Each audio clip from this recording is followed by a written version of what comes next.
Dari sini menunjukkan bahwa perkara bunuh-membunuh dalam Islam itu bukan perkara biasa, perkara besar. Soal darah itu perkara besar. Makanya Umar radhiyallahu anhu secara tegas mengatakan, "Lau syaraka fiha ahlu Son'a laqataltahum." Kalau semua penduduk Son'a bersepakat merencanakan pembunuhan kepada anak itu, bunuh semua mereka. Ma'asyiral muslimin yang dimuliakan Allah Subhanahu wa taala, bertolak dari kisah ini, maka dosa pembunuhan adalah dosa yang pertama kali ditanya oleh Allah Subhanahu wa taala sebelum dosa-dosa lainnya.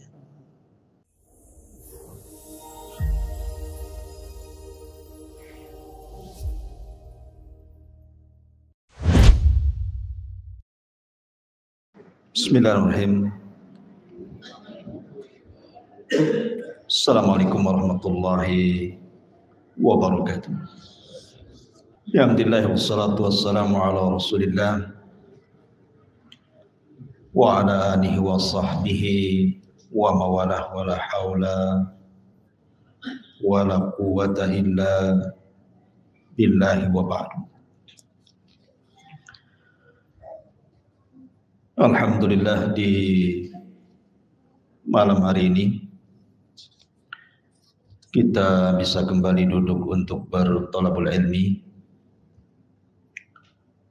dan kita masih melanjutkan kajian dari surah Al-Baqarah, masih masuk pada ayat ke-84. A'udzubillahi minasyaitonir rajim. Bismillahirrahmanirrahim. Wa id akhadna mitsaqakum la tasfikuna dima'akum wa la tukhrijuna anfusakum min diyarikum thumma aqrartum wa antum tashhadun. Dan ingatlah ketika kami membuat perjanjian kepada kalian agar jangan kalian tumpahkan darah-darah di antara kalian, dan jangan pula kalian mengusir di antara diri-diri kalian dari kampung halaman kalian, kemudian kalian mengiyahkan dan kalian menyaksikan.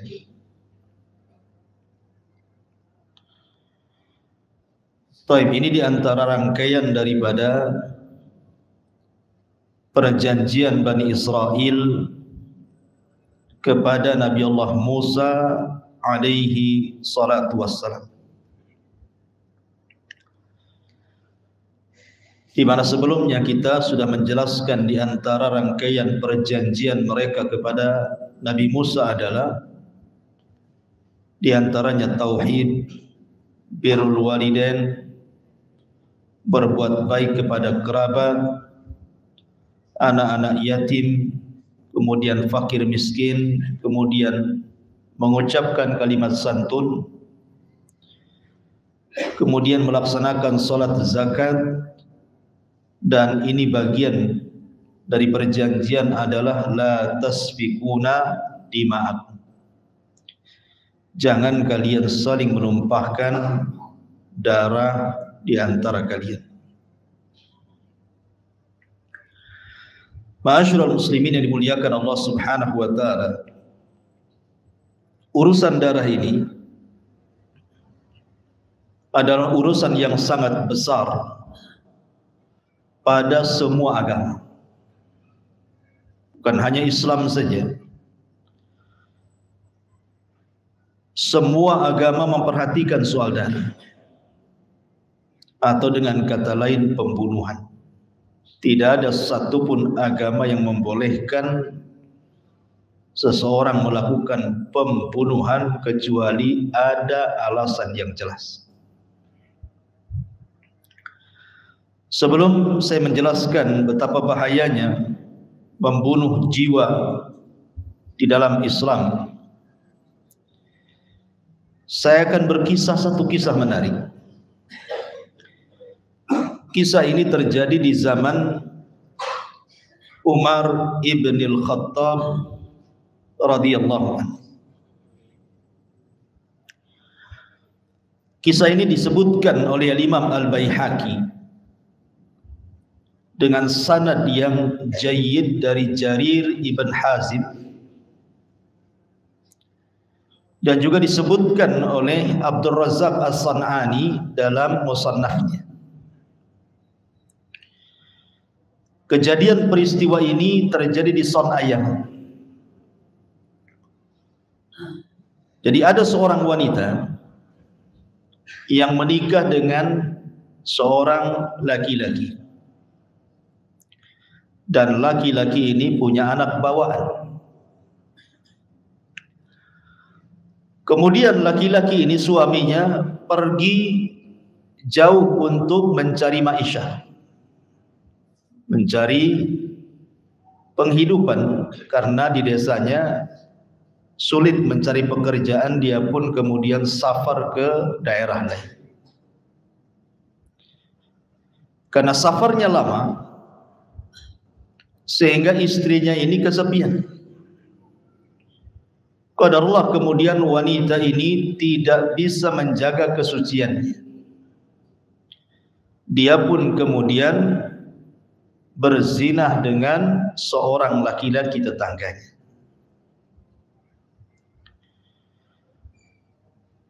Lah dari pernikahan pertama dengan suaminya, tidak punya anak, tetapi ada anak bawaan dari suaminya, namanya Asim. Wanita ini setiap hari berzinah dengan laki-laki lain dari tetangganya, berkhianat kepada suami. Lambat laun kemudian ketahuan sama anak bawaannya ini, si Asim. Karena ketakutan kalau seandainya nanti ayahnya datang kemudian bercerita bahwa ibu tirinya melakukan perselingkuhan dengan laki-laki yang bukan mahramnya. Akhirnya kemudian timbullah niat jahat si wanita ini untuk membunuh anak bawaannya. Akhirnya kemudian dia meminta selingkuhannya supaya membunuhnya, tetapi selingkuhannya tidak berani, karena takut kalau dia yang membunuh terjadi apa-apa terhadap dirinya. Akhirnya sekongkolah wanita ini dengan selingkuhannya mencari seseorang yang berani membunuh anak itu. Dapatlah seseorang yang akan membunuh anak itu. Kemudian mereka mengadakan rapat berempat. Wanita ini, selingkuhannya, laki-laki bayaran untuk membunuh anak bawaan itu, dan juga pembantu wanita itu. 4 orang sepakat untuk membunuh anak kecil itu, si Asil itu. Sehingga pada waktu yang ditentukan betul-betul terjadi pembunuhan. Dibunuhlah anak ini. Kemudian dimutilasi dan diletakkan di sebuah kantong. Kemudian untuk menghilangkan jejak, menghilangkan bukti, akhirnya kemudian jasadnya dimasukkan ke dalam sumur. Kalau zaman sekarang tinggal dimatikan aja CCTV-nya ya. Nggak ada alat bukti. Lah kemudian orang berempat ini merasa aman karena tidak ada barang bukti lagi. Jasadnya sudah dimasukkan ke dalam sumur. Memang Allah Subhanahu wa ta'ala menghendaki pembunuhan ini terbongkar. Jadi si wanita itu pura-pura kehilangan anak bawaannya, dia berteriak-teriak di kampung bahwa anaknya hilang dan dibunuh. Jasadnya tidak diketemukan, padahal dia yang merencanakan pembunuhan. Akhirnya kemudian wanita ini pura-pura datang kepada Amir Son'a, Gubernur Son'a Yaman, yang diletakkan Umar untuk menjadi gubernur di Yaman. Maka Gubernur Son'a ini akhirnya kemudian mengumpulkan manusia agar mencari jasad anak kecil yang dibunuh, yang katanya jasadnya tidak ditemukan. Qadar Allah, ada seorang penggembala lewat di sumur tempat pembuangan jasad itu. Kemudian dari sumur itu keluar lalat hijau, berarti di situ ada bangkai, dan baunya sangat menyengat. Akhirnya kemudian orang ini melapor kepada Amir Son'a ini bahwa ada sumur, di situ keluar lalat hijau, kemudian berbau busuk yang menyengat. Kumpullah manusia untuk melihat jangan-jangan jasad itu dilempar ke sumur itu. Ketika kumpul, wanita yang merencanakan pembunuhan dan selingkuhannya sudah ketar-ketir, takut ketahuan. Akhirnya kemudian sang Amir meminta untuk diambilkan tali atau tambang supaya orang bisa turun ke bawah dan melihat kira-kira apa yang ada di dalam bawah sumur itu. Karena takut ketahuan, maka si laki-laki selingkuhan ini langsung mengatakan, biar saya yang turun.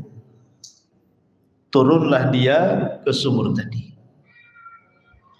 Bukannya diambil karena ketakutan, akhirnya kemudian bangkai yang dalam, kresek mungkin bahasa kitanya, kemudian berusaha disembunyikan. Ada lubang kecil dalam sumur itu, dimasukkan ke lubang itu. Kemudian dia naik dan berdusta. Wah, tidak ada apa-apa di sumur itu, hanya ada bangkai hewan saja yang jatuh di situ. Tetapi kemudian penemu mayat ini tidak yakin, karena dia sangat yakin ini bau busuk sekali. Akhirnya dia minta kepada Amir Son'a ini untuk dia yang turun, karena dia yang menemukan, takut disalahkan. Dia ingin turun. Akhirnya deg-degan nih para pembunuh ini, turunlah orang ini ke dalam sumur. Dan Allah Subhanahu wa ta'ala takdirkan ketemulah kresek yang terdapat jasad anak kecil itu. Kemudian diangkat, kemudian setelah peristiwa ini diselidiki. Akhirnya kemudian lambat laun tersingkap siapa pembunuhnya. Rupanya yang membunuh dan merencanakan pembunuhan adalah wanita tersebut, selingkuhannya, orang bayarannya, dan juga pembantunya. Sampailah berita ini kepada Umar ibn al-Khattab radhiyallahu anhu. Maka Umar murka dan mengatakan, "Law ishtaraka fiha ahlu Son'a laqataltuhum." Kalau seandainya satu penduduk Son'a semua merencanakan pembunuhan kepada anak kecil itu, aku bunuh semuanya. Kalau seandainya semua penduduk Son'a merencanakan pembunuhan kepada anak itu, ku bunuh semuanya, kata Umar. Dari sini menunjukkan terkadang perencana itu juga terkena kisos, bukan eksekutor saja. Dalam dunia pembunuhan tetap orang yang merencanakan, eksekutornya, dan yang ikut terlibat di dalamnya semua harus dikisos. Ingat, kejahatan itu bukan hanya ada niat pelakunya, tapi juga ada kesempatan. Waspadalah katanya. Baik, ma'asyiral muslimin yang dimuliakan Allah Subhanahu wa taala. Dari sini bagaimana Umar bin Khattab radhiyallahu anhu secara tegas mengatakan kepada penduduk Son'a, siapapun yang terlibat bunuh, qisas. Akhirnya 4 orang ini semua diqisas. Ingat, qisas dengan hukuman mati itu beda. Kalau hukuman mati dalam Islam umpamanya orang murtad, Rasul mengatakan man baddala dinah faqtul, siapa yang mengganti agamanya bunuh dia. Kalau pembunuhan kepada had seperti ini, maka dipenggal kepalanya. Dalam Islam dipenggal kepalanya, hukum pancung bahasa. Tapi kisos berbeda. Dia harus dibunuh sebagaimana cara dia membunuh. Kalau sebelum dia membunuh, dia congkel dulu matanya, dia kampak dulu kepalanya, dia pukul dulu wajahnya, maka kisah seperti itu. Tidak bisa main pancung. Jadi dia harus dibunuh persis sebagaimana dia membunuh. Itu kisah. Kalau hadnya membunuh seperti itu dalam Islam, supaya orang kapok gitu ya. Dari sini menunjukkan bahwa perkara bunuh-membunuh dalam Islam itu bukan perkara biasa, perkara besar. Soal darah itu perkara besar. Makanya Umar radhiyallahu anhu secara tegas mengatakan, "Lau syaraka fiha ahlu Son'a laqataltahum." Kalau semua penduduk Son'a bersepakat merencanakan pembunuhan kepada anak itu, bunuh semua mereka. Ma'asyiral muslimin yang dimuliakan Allah Subhanahu wa taala. Bertolak dari kisah ini, maka dosa pembunuhan adalah dosa yang pertama kali ditanya oleh Allah Subhanahu wa taala sebelum dosa-dosa lainnya. Bagaimana kalau seandainya Nabi SAW telah bersabda bahwa awal ma yuhasabu bihil abdu yaumal qiyamah salatuh, bahwa yang pertama kali dihisab pada hari kiamat dari seorang hamba adalah salatnya. Ya, salat itu hubungan kita dengan Allah. Tetapi urusan darah ini beda. Ini urusan kita dengan kita, urusan sesama hamba Allah. Artinya kalau bicara tentang hak Allah, maka salat yang pertama kali dihisab. Tapi kalau bicara tentang hak hamba dengan hamba, maka soal darah yang pertama kali dihisab. Ma'asyiral muslimin yang dimuliakan Allah Subhanahu wa taala. Ada sebuah kisah, ini kan konteksnya di zaman Bani Israel. Ayat ini kan konteksnya di zaman Bani Israel, isi perjanjian Bani Israel dengan Nabi Musa setelah sebagian besar mereka murtad gara-gara menyembah patung anak Samiri, sehingga mereka disuruh saling bunuh. Kemudian setelah itu dibuat perjanjian untuk mengikuti Taurat. Lah inilah poin-poin bulir-bulir perjanjian yang harus ditepati Bani Israel. Tapi kalau kita lihat cerita Bani Israel ini, banyak terjadi pembunuhan. Bukan hanya sesama mereka, sampai membunuh para nabi. Sudah biasa di tengah-tengah Bani Israel itu nabi dibunuh. Bahkan satu hari itu pernah 70 nabi dibantai oleh orang-orang Yahudi. Saking bengisnya orang-orang Yahudi membunuh para nabi. Tetapi kisah ini terjadi kepada seorang abid ahli ibadah. Ada seorang ahli ibadah di zaman Bani Israel namanya Barsisoh. Barsisoh namanya. Barsisoh Bani Israel ini, dia seorang yang sangat kental dengan ibadah. Luar biasa kalau sudah beribadah kepada Allah Azza wa Jalla, dia tidak peduli siapapun. 70 tahun dia tidak pernah maksiat kepada Allah. Siapa di antara kita yang satu hari saja tidak maksiat? Tidak bisa gitu. Kayaknya satu hari itu wajib maksiat kita. Entah mata kita mandang paha orang, kalau paha ayam tidak dosa, kalau paha perempuan dosa lah. Ya. Entah telinga, entah mulut mencaci, memaki, gibah, macam-macam ya kan. Ini 70 tahun tidak pernah maksiat, ikhwan. Disegani oleh Bani Israel, Barsisah ini. Dan dia tidak pernah keluar dari tempat ibadahnya, saumahnya itu.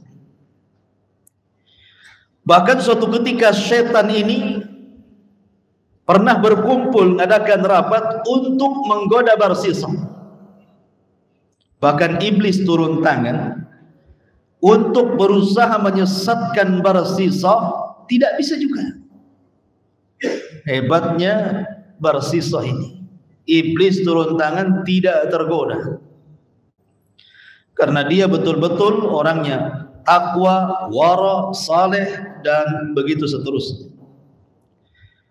Tetapi suatu ketika setan membuat taktik untuk menggoda Barsisah dengan cara khutuwat, selangkah, selangkah, selangkah. Jadi suatu ketika ada 3 putra anak raja yang kerajaannya direbut orang, ingin diambil kembali. 3 anak muda ini ingin memimpin perang, mengambil, merebut kekuasaan ayahnya yang diambil. Masalahnya 3 anak ini, anak muda ini punya adik perempuan dan tidak bisa ditinggalkan mereka, sehingga mereka berpikir, kemana kami harus menitipkan anak perempuan ini, adik perempuan ini. Tidak ada yang bisa dipercaya, takut kenapa-kenapa gitu. Akhirnya kemudian teringatlah dengan Barsisah. Oh, boleh jadi kalau kita titipkan di Barsisah ini, dia kan seorang ahli ibadah Bani Israel yang sangat terkenal kesolehan. Boleh jadi kita lebih yakin dan percaya adik kita dirawat dia sampai kita pulang atau kita mati syahid. Sepakat 3 orang ini datang kepada Barsisah. Ya Barsisah, kami hendak berjihad. Kami ingin menitipkan saudara kami, saudari kami, tapi Barsisah pada awalnya menolak, tidak mau, takut fitnah. Tetapi dibuju, akhirnya setan datang dan membisikkan di telinga Barsisah, ini kesempatan untuk beramal saleh, lakukan. Terpengaruh Barsisah akhirnya, oh boleh juga. Lah Barsisah ini punya rumah 2 lantai pakai kayu. Dia tinggal di atas, kemudian wanita ini tinggal di bawah. Dan syaratnya Barsisah, boleh adik kamu dititipkan di sini sampai kalian bertiga pulang. Syaratnya jangan keluar dari rumah. Artinya harus dikunci, tidak boleh keluar, tidak boleh dilihat oleh dia. Deal or no deal? Deal. Oke, udah deal. Akhirnya 3 orang ini berjihad, dan adik perempuannya di dalam rumah itu tidak pernah keluar. Jadi Barsisah itu kalau ngasih makan, maka makanannya hanya diletakkan depan pintu, diketuk tanpa ngomong, pergi. Begitu setiap hari. Tapi syaitan ini pintar, nggak sekolah pun cerdas setan. Akhirnya kemudian setan ini membisikkan ke Barsisah, ya Barsisah, sopan sikitlah ngasih makan. Masa taruh begitu diketuk pergi? Ucapkan salam. Oh betul juga katanya, kena dia. Akhirnya Barsisah meletakkan piring, mengetuk pintu, assalamualaikum. Kata si gadis di dalam, waalaikumsalam. Awalnya Barsiso tidak pernah mendengar suara perempuan. Terdengar suara perempuan. Ingat, suara itu memfitnah ikhwan.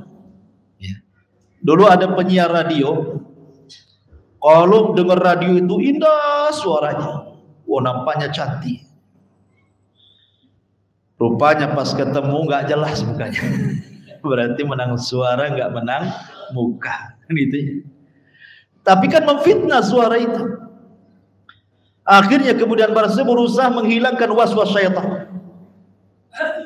Kemudian suatu hari syaitan ini membisikkan lagi kepada Barsiso dan mengatakan, ya Barsiso, tidakkah engkau tahu bahwa wanita itu sudah lama di dalam rumah itu? Boleh jadi dia sakit, boleh jadi dia punya hajat, boleh jadi dia ingin mengatakan sesuatu. Cobalah tanya kondisi, jangan salam pergi. Akhirnya Barsiso ngasih makan, mengucapkan salam, tanya kabar. Kalau baik-baik, alhamdulillah baik-baik. Akhirnya kemudian Barsiso pun senang karena tidak sakit, tidak perlu hajat apapun, semua sudah terkendali. Setan datang lagi dan mengatakan, ya Barsiso, tidakkah kasihan wanita itu terkurung? Boleh jadi dia bosan, pengen ngobrol. Ajalah dia bicara, kan? Akhirnya kemudian Barsiso pun ngasih makanan, mengucapkan salam, tanya kabar, mulai berbincang walaupun di balik pintu. Tapi kalau sudah bincang-bincang, tanya kabar dan begitu seterusnya, kan makin akrab tuh. Setan datang lagi, ya Barsiso, sopan sikit lah, masa bicara balik pintu? Bukalah pintu tuh, katanya. Subhanallah, setan kan selangkah jadi juga masuk ke dalam rumah tersebut. Tidak terjadi apa-apa, hanya ngobrol saja. Tetapi akhirnya setan masuk ke hati Barsiso, masuk kepada wanita tersebut. Akhirnya saling jatuh cinta, berzinahlah Barsiso dengan gadis itu. Bayangkan, disuruh dijaga malah berzinah pula di situ. Hamil pula wanita itu. Ketika kemudian hamil 9 bulan, punya anak. Ini saudaranya yang 3 belum datang. Akhirnya kemudian setan datang lagi, ya Barsiso, kalau seandainya 3 saudaranya selamat dan pulang, kemudian kok ada bayi di situ, tentu mereka tidak akan diam saja, tentu akan tanya, itu bayi siapa? Pasti mereka akan curiga. Hilangkan buktinya. Kalau engkau sudah berzinah dengan wanita itu, bunuh bayi itu. Ya, bisikan syaitan. Akhirnya Barsiso pun mengambil bayi itu, kemudian betul-betul dibantai, dibunuh. Dia ahli ibadah 70 tahun. Akhirnya kemudian dipendamlah di belakang rumah dia, dikubur, menghilangkan barang bukti. Dihilangkan barang bukti supaya jangan curiga ada pembunuhan. Dimatikan CCTV-nya supaya jangan nampak dia bunuh. Akhirnya kemudian lambat laun setan datang lagi dan mengatakan, ya Barsiso, mungkin enggak wanita itu akan tutup mulut setelah kau bunuh bayinya? Bukankah dia akan marah dengan kamu? Bisa dia tutup mulut dan tidak bicara kepada 3 saudaranya bahwa engkau sudah menzinahinya, punya anak, kau bunuh pula anaknya, dia perempuan punya perasaan. Kata Barsiso, lalu apa yang harus saya lakukan? Kata iblis dan syaitan itu, bantai dia. Ya. Pembunuh itu biasanya berdarah dingin. Kalau pernah 1 kali membunuh, dia akan mudah membunuh. Makanya dalam Islam itu hukumannya qisas, kan dibunuh. Karena pembunuh itu berdarah dingin. Akhirnya kemudian dibantailah wanita itu, 2 nyawa sekaligus di tempat ibadah. Kemudian Barsisa mencari akal apa yang harus dikatakan kepada 3 saudaranya. Ketika betul-betul 3 saudaranya selamat, nanya saudarinya di mana. Dengan entengnya Barsisa mengatakan, saudarimu tidak betah di sini, dia pergi antah berantah kemana. Saya pun tidak tahu.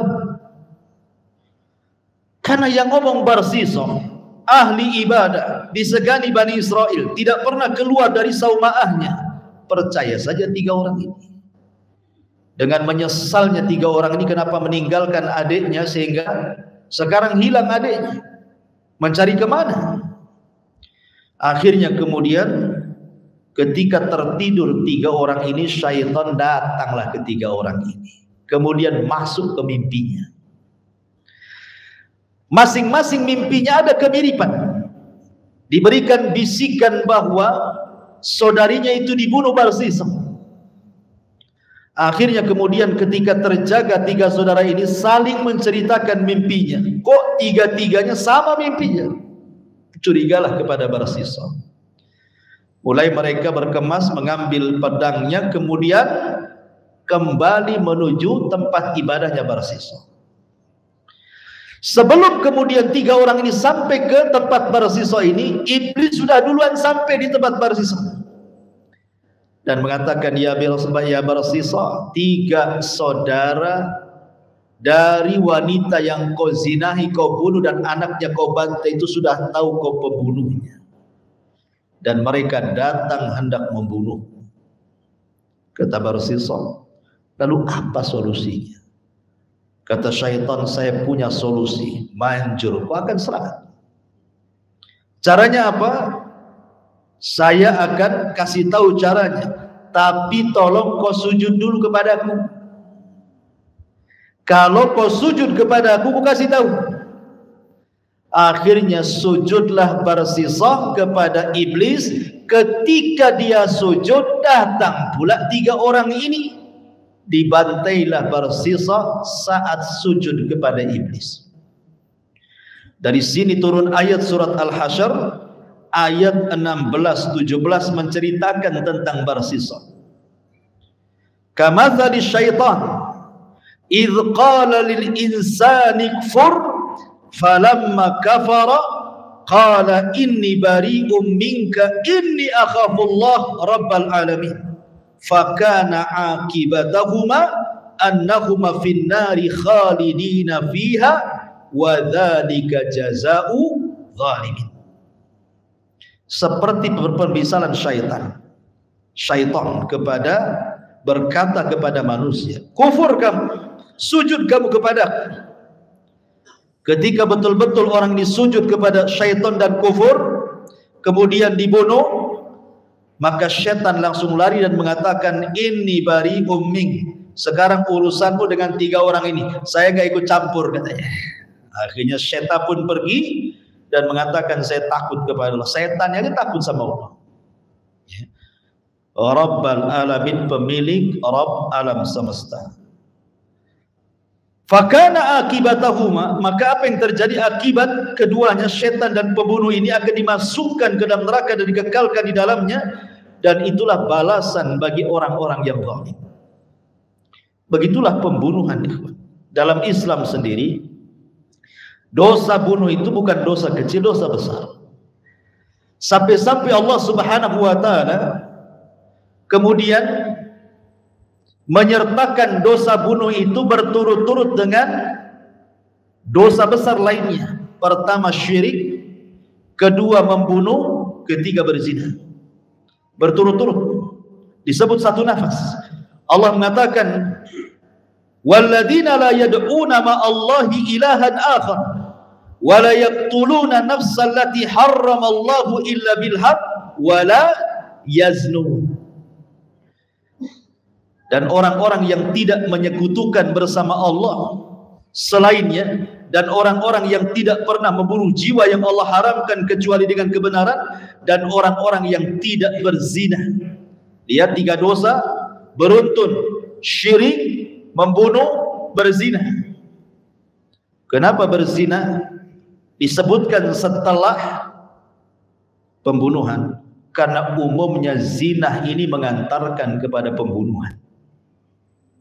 Ya, zina ini mengantarkan kepada pembunuhan. Betapa banyak kemudian bayi-bayi yang terlahir dari hasil zina dibunuh kan? Dibunuh. Atau mungkin si laki-laki tidak mau bertanggung jawab, dibunuhnya perempuannya. Dan itu kasus biasa di negeri kita ini. Antum tinggal klik di YouTube, keluar semua beritanya. Karena memang 3 dosa berangkai ini dosa yang banyak dilakukan terutama di masyarakat kita ini. Di zaman Rasul, ikhwan, ada seseorang yang sangat dicintai Nabi SAW, cucu daripada anak yang dicintai Rasul. Rasul itu punya anak angkat namanya Zaid ibn Harithah. Itu sangat dicintai Nabi. Sebagai pelipur lara karena anak laki-lakinya Rasul meninggal semua. Jadi ketika Khadijah kemudian menghadiahkan Zaid, kemudian diambil anak angkat Rasul, sayangnya Rasul kepada Zaid ibn Harithah. Punya anak Zaid ini namanya Usamah ibn Zaid. Usamah ibn Zaid ini satu-satunya panglima perang termuda di zaman Rasul yang pernah ada dan dijadikan Rasul menjadi pemimpin perang sebelum wafatnya Nabi. Sementara tentaranya Abu Bakar, Umar, Utsman luar biasa. Dalam satu peperangan, Usamah ibn Zaid ini bersama orang Ansar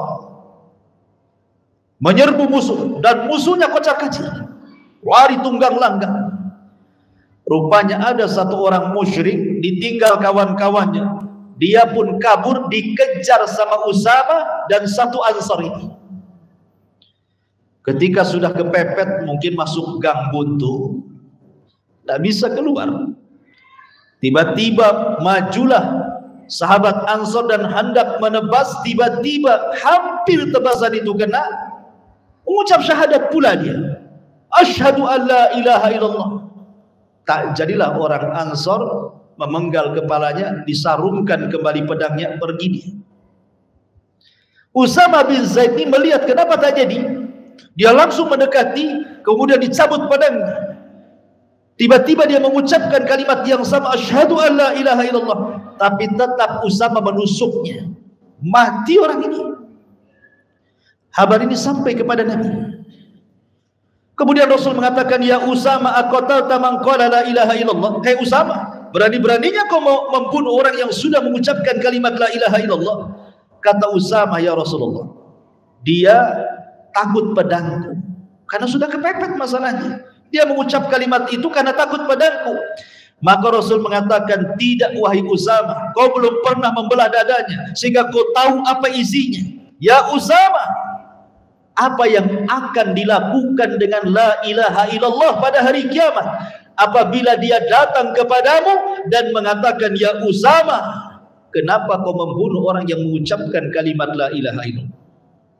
Akhirnya Usamah pun terus meminta maaf. Kata Rasul, terus mengulang kalimat itu. Kata Usamah, laita aslamtu yaumaitin. Coba kalau aku baru masuk Islam, tentu tidak dimarahi seperti ini sama Nabi gitu.